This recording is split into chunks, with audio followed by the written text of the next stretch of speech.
धम्मोलेशं भगवानं करोति।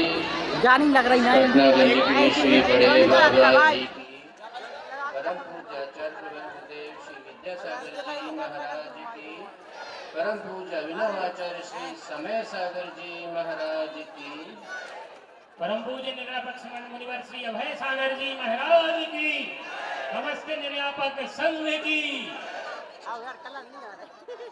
आचार्य भगवान श्री गुरु विद्यासागर जी महाराज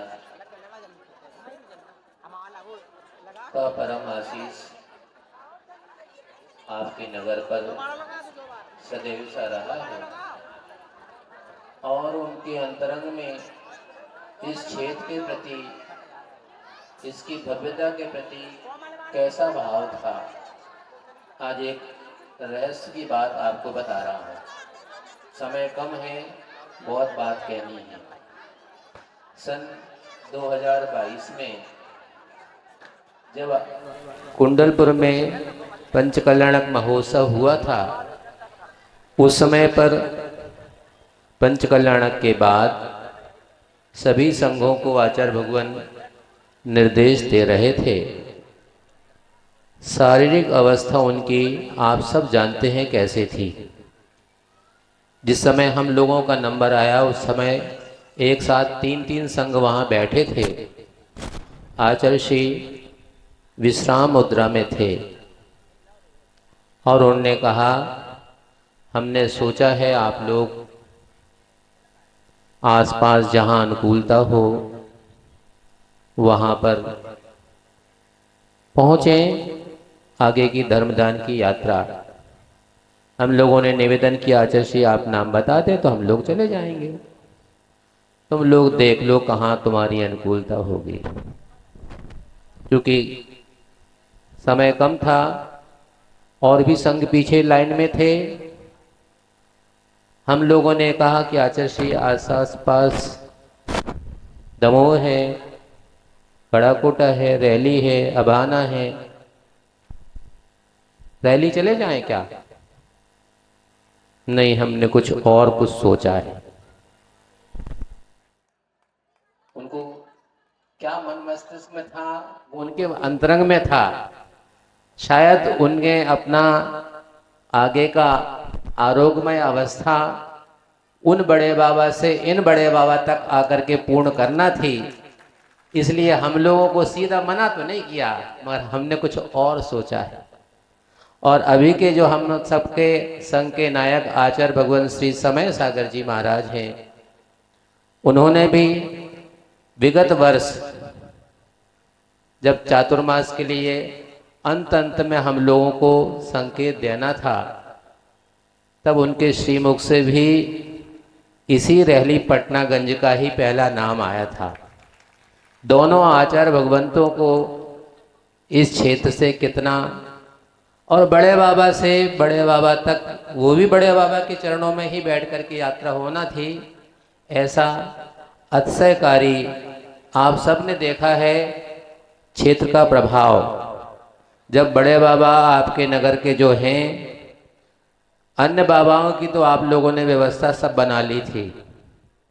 बड़े बाबा ने सोचा कि हमारी व्यवस्था आप नहीं बनाओगे तो हम स्वयं बना लेते अपनी व्यवस्था। और अचानक रात के 1:30-2 बजे उनके पीछे की दीवार भरा करके, तो अब तो अपने आप हमारी व्यवस्था कर ही दोगे। और भक्त कब मानने वाले थे, कब छोड़ने वाले थे? उन्होंने इतना भव्य आकर्षक रूप दे करके ऐसे नए स्थान पर उनको विराजमान किया है। और यथाशीघ्र वह स्थान जब नए स्थान पर पहुंचेंगे भव्य जिनालय में, तो वो दृश्य अपने आप में अद्भुत होगा। आज का यह पिछिका परिवर्तन दिवस वस्तुतः उपकरण दिवस के रूप में प्रसिद्ध है। और यह मयूर पंख के बारे में अभी प्रस्तुतियों के माध्यम से आपने जानकारियां बहुत से ग्रहण कर ली हैं। यह पिछिका इतनी मुलायम होती है कि जिसका एक पंख तो बहुत दूर की बात, आपका शरीर का अंग है अंगुली, अगर आपकी अंगुली आपकी आँख की तरफ जाए तो आपकी आँख ऑटोमेटिक ही ऐसी बंद होने लगती। क्यों? उसको आपके हाथ पर विश्वास नहीं होता कि कहीं भीतर जाकर के कुछ गड़बड़ ना हो जाए। छोटा सा कण भी चला जाए तो चुभता है, किंतु इस मयूर पंख की इतनी विशेषता है कि यह आँख के भीतर भी अगर स्पर्शित कर जाए तो आँख को रंच मात्र भी क्षति नहीं पहुँचती है। छोटा सा जीव हो उसकी भी रक्षा इस पिछी रूप मृदु उपकरण के माध्यम से की जाती है। ऐसी यह पिछी में 12 चंदोबा होते हैं। यह अपने आप में रत्नत्रय का प्रतीक है, जिसमें डंडी है, रस्सी है और पंख हैं। ये तीनों रत्नत्रय के ही प्रतीक हैं। साथ ही साथ आपने देखा हो इसमें यह जो एक भाग है यह कहलाता है चंदोबा। यह 12 होते हैं। भगवान का जो समावसरण होता है उसमें कितनी सभाएं होती? 12 ही सभाएं होती हैं। अगर देखा जाए तो वह 12 भावनाएं हैं जिससे तीर्थंकर प्रकृति का बंध होता है। ऐसा यह मयूर पंख से बना हुआ पिछी का रूप उपकरण है। इसमें किसी किसी में 60-60, 70-70 जैसी शरीर की अवस्था होती है, क्योंकि भारी ज़्यादा ना हो जाए। कुछ 50 पंख की भी होती है, 30 पंख की भी होती है। शरीर को लेकर के चलना भी तो पड़ता है। गदा नहीं कि ऐसा सिर्फ रख करके ले जाई जाए। इसलिए अगर यह जो पंख हैं अगर 70-70 हो जाए और 12 से अगर उनको गुणा करें तो कितने हो जाएंगे? तो वह 720 जो 30-24 के भगवान होते हैं उनका प्रतीक के रूप में इन पंखों का समायोजन किया जाता है। ऐसी यह आज का दिवस, चूँकि दीपावली के आसपास ही वे पिछी का परिवर्तन का कार्यक्रम होता है, किंतु संघस्थ मुनिराज श्री चंद्र सागर जी महाराज का भावना बहुत उत्कृष्ट रहती है, मगर शारीरिक स्वास्थ्य उतना साथ नहीं देता था। फिर भी हम सब ने यथा योग और आप श्रावकों ने यथा योग बैयर वृत्ति करके उनका मानस बनाया और शारीरिक प्रतिकूलता के बावजूद भी वो आज यहाँ मंच तक आकर के विराजमान हुए हैं। यहाँ पर चूँकि इसलिए यह पिछी का परिवर्तन शायद पूरे संघ का अंतिम पिछी का परिवर्तन होगा। 2 महीना होने को है, इतना लंबा समय होता नहीं है, मगर बड़े बाबा को बड़ा ही काम मंजूर होता होगा शायद। इसलिए 4 महीने के स्थान पर 6 महीने हो गए आपके नगर में रहते। यह शायद वर्षा योग का अंतिम कार्यक्रम हो सकता है। अब समाज ने आकर के निवेदन तो किया था, मगर शायद चिमा करके बैठ गए। काय के लिए? कुछ कमेटी के पदाधिकारी आए थे लगभग 10-15 दिन पहले कि महाराज आज से ठीक 10 वर्ष पहले कुछ हुआ था। सन 2015 में इस नगर का पंचकल्याणक महोत्सव हुआ था और संयोग की बात है आज की तारीख ही फेरी की तारीख थी, तारीख की अपेक्षा से। तो महाराज कुछ कार्यक्रम हो जाए 8 दिन का 10 दिन का, कहा भैया उड़ती हाट है, इसमें कौन आएगा। इसलिए प्रयास कर लो, कम से कम ठंड का समय है, इसलिए 1 दिन का 2 दिन का रख लो। तो चर्चा तो हुई थी कि 2 दिन का कार्यक्रम रख लेते हैं, मगर सब जमा करके बैठ गए। शायद मन नहीं बन पाया होगा। जैसा भी हो, अगर आपकी भावना होगी तो कल 2 दिन का कार्यक्रम होगा, नहीं होगा तो वो स्वर्ण प्राशन का कार्यक्रम तो कल होना ही होना है। इस प्रकार से हम सब ने आपके नगर में आकर के वर्षा योग किया।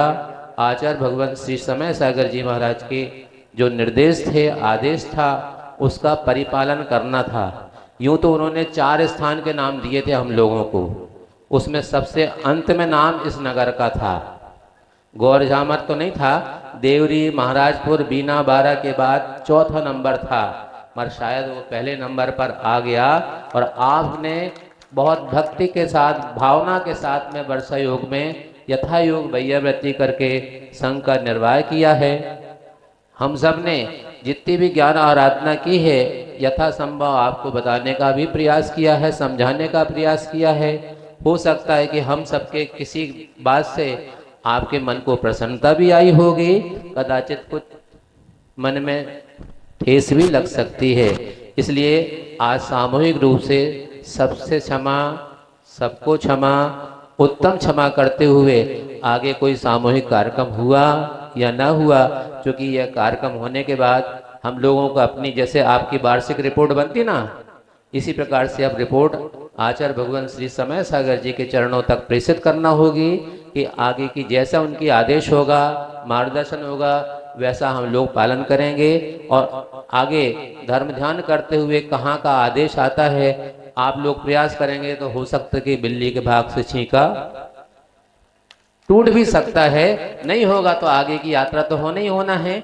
इसलिए आप सब ने धर्म ध्यान करने के, चूंकि अंतु का समय आपका हो रहा है, इतना ही रखते हैं। बोलिए आचार्य गुरु श्री विद्यासागर जी, समय सागर जी महाराज की जय। परम पूज्य निरापक्ष मुनिवर श्री अभय सागर जी महाराज की। जा वाणी के ज्ञान पे सूझे लोकालोक, सो वाणी मस्तक न मुँह सदा देत हूँ ढोक। हे जनवाणी भारती तो जपो दिन रैन, जो तेरो शरणागहि।